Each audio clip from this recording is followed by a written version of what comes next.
Bonjour à tous, je voulais juste vous faire un petit tuto rapide pour vous montrer que avec les gelatos, on n'est pas forcé de faire que des fonds. Parce que beaucoup ne font que des fonds parce qu'ils sont pas très précis, mais on peut quand même faire des parties de coloriage. J'avoue qu'il ne faut pas partir sur des coloriages un peu dans ce style à côté avec des tout petits détails.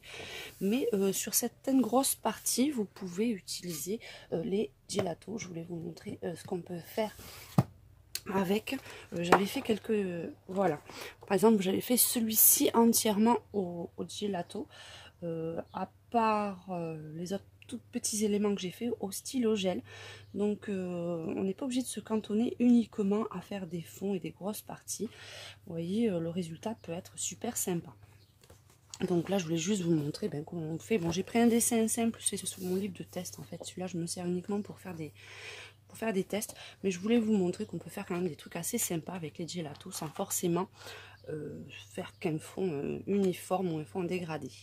Donc je vais vous montrer comment je réalise. Donc on revient juste un petit peu sur les gelatos. Donc c'est des petits sticks en format un peu rouge à lèvres, j'appelle ça.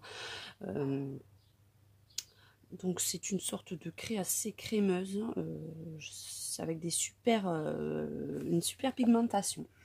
Donc voilà, allez c'est parti. Donc là, le seul truc, c'est qu'il faut se cantonner un peu, je pense, enfin, pour moi, au centre de la feuille. Parce que plus vous allez vous approcher du bord, et plus vous aurez tendance à dépasser. Et l'inconvénient avec les gelatos, c'est que vous ne pouvez pas effacer. Comme ils sont assez gras, c'est un peu compliqué pour dépasser. Donc là, on va faire un petit dégradé dans les oranges. Donc c'est tout simple, vous apposez vos couleurs tout simplement. Sans faire, j'allais dire de manière, sans être forcément très précis. Là, comme je veux que ça soit assez vif, il ne faut pas hésiter à apposer pas mal de matière. Vous apposerez de matière. Et puis, bien sûr, la couleur va bien péter, on va dire. Donc, moi, j'utilise uniquement les gelatos en estompage sans odeur. Je trouve que le résultat est beaucoup plus joli, puis ça abîme moins le papier. Si vous coloriez sur un livre avec du papier assez fin, si en aquarelle, ça a tendance à gondoler un peu le papier, donc c'est un peu dommage. Et là, avec mon coton-tige, donc là ça va faire des petites, vous allez voir, ça va faire des petites auréoles, c'est normal parce qu'il n'y avait pas de matière, mais une fois sec, vous verrez, il n'y a plus de traces, donc c'est pas bien grave. Donc là, j'appose en faisant, voilà, des petits ronds. C'est souvent la technique pour l'essence sans odeur. Ça mélange mieux les couleurs, enfin d'après moi.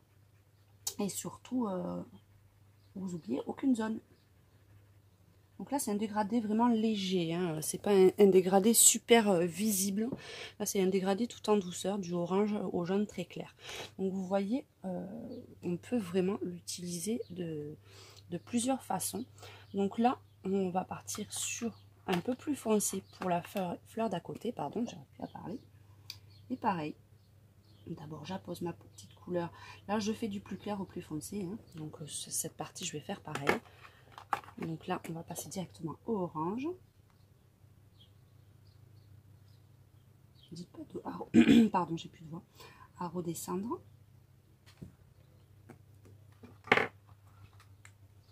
Donc là, c'est vraiment des dégradés tout simples, mais après, vous pouvez... Bon, là, j'ai pas un choix énorme de couleurs, mais on peut partir sur vraiment des dégradés vraiment de toutes les sortes. Hein. Donc, par contre, je vais reprendre un coton-tige propre pour éviter d'utiliser celui de tout à l'heure. En plus, il était un peu fatigué. Hop, je mets mon essence sans odeur. Je commence par la couleur la plus claire, parce que sinon, ça va être pas le résultat que je veux, mais après, tout dépend du style de dégradé que vous voulez faire. Hein. C'est à vous de choisir... comment vous le voulez. Donc, toujours mes petits ronds.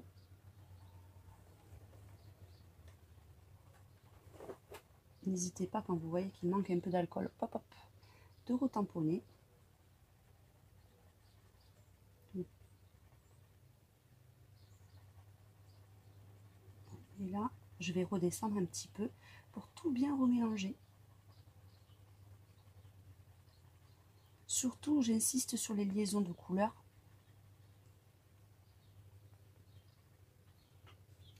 Je Je trouve que ça fait un rendu à chaque fois super sympa. Je me la pète pas, hein, pardon. Mais j'aime beaucoup l'effet que ça fait à chaque fois. Là, je sais pas si on voit bien.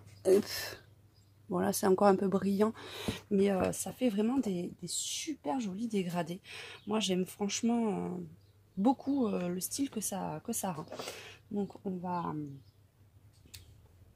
faire une autre couleur. Ouais. On va essayer de faire une fleur un peu multicolore. Je pense que ça fera sympa. Donc là, on va partir faire du jaune. On va remonter vers le rose.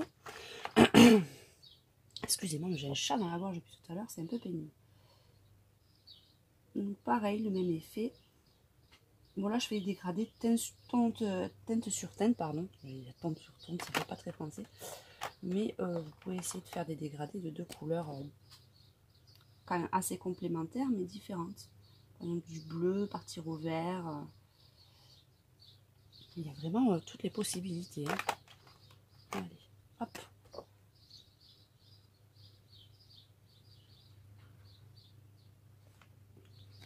Donc là, pareil, ben, je prends l'autre côté de mon coton-tige. Le plat a bien servi. Et pareil. C'est vraiment tout simple et c'est franchement assez rapide.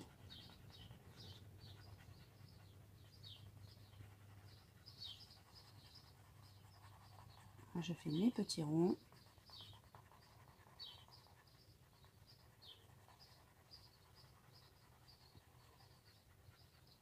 Là, je ne mets pas beaucoup de matière parce que je veux quand même que ça reste assez doux. Mais pour ne pas hésiter, si vous voulez faire beaucoup plus de matière, à accentuer à chaque fois. Donc là, je vais faire à peu près comme tout à l'heure le même dégradé, mais en partant déjà des couleurs un peu plus foncées. Donc là, je vais mettre mon rose le plus clair par rapport aux autres. Et je vais partir sur un peu plus le violet. Donc soit vous pouvez passer comme ça, j'aime moins bien, moi j'aime moins. Soit sur la tranche. Moi je préfère la tranche, c'est quand même un peu plus précis. Puis comme ils sont neufs encore,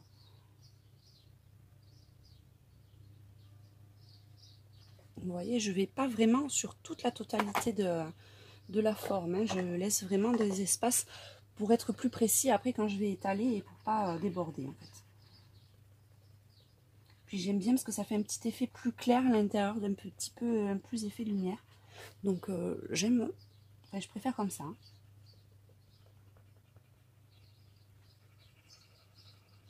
Donc déjà, quand il y a des couleurs plus foncées, je passe sur l'ensemble de la couleur plus foncée. Et après je vais répartir la matière en fait. Parce que vous voyez, là, ça fait encore de la matière. Hop. Pour que ça soit bien réparti partout. Je redescends. Ce que j'aime aussi avec ces gelatos, c'est que ça ne fait pas un effet uniforme. Ça fait, ouais, ça fait effet un peu matière. Vous avez des endroits qui sont un peu, un peu plus foncés que d'autres.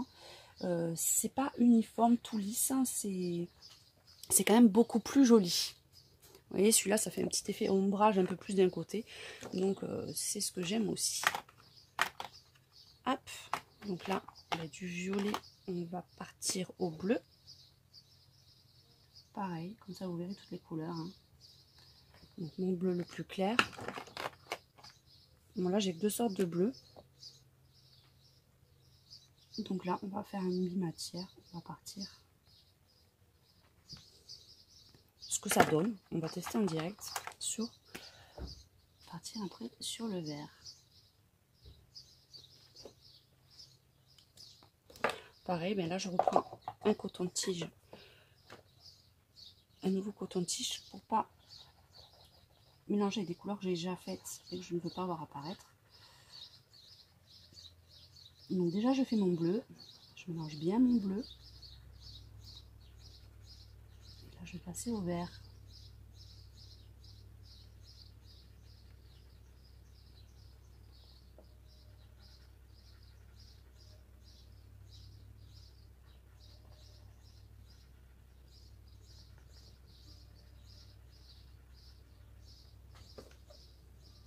Donc c'est tout léger, mais franchement ça fait super sympa.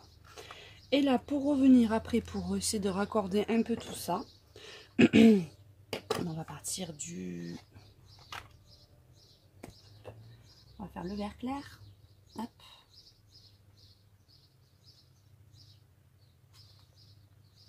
J'aime bien ce vert clair, ça fait un peu vert pomme, il a un super rendu.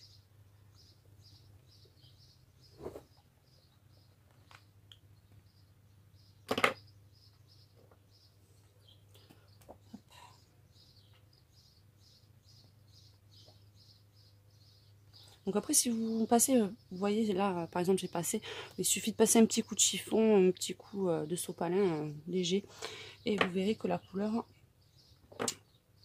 ça revient nickel après, donc pas de souci, se nettoie super facilement. Et voilà, c'est reparti.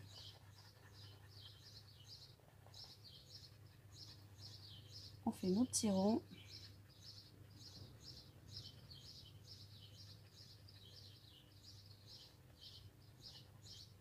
Là, comme j'ai pas trop envie de corrompre un peu le jaune, enfin corrompre, je reprends un nouveau coton-tige, je pars du jaune et je redescends après vers le vert. Ça fait que je vais garder un peu ma couleur quand même assez claire en haut. Parce que si j'avais gardé le même, ben en fait la couleur foncée aurait pris le dessus en fait sur le jaune et il n'y aurait pas cette toute petite pointe lumineuse en fait en haut, tout simplement. Donc ben voilà notre petite fleur. Donc vous voyez c'est assez rapide, assez simple. Si vous avez des éléments un petit peu plus gros que d'habitude et vous voulez tester, n'hésitez pas. Vous voyez ça fait quand même des couleurs assez vives, des bons mélanges de couleurs. Donc ben, je vous retrouverai je vous retrouve à très bientôt pour de prochains tutos. Mais je vous fais de gros bisous. Ciao ciao.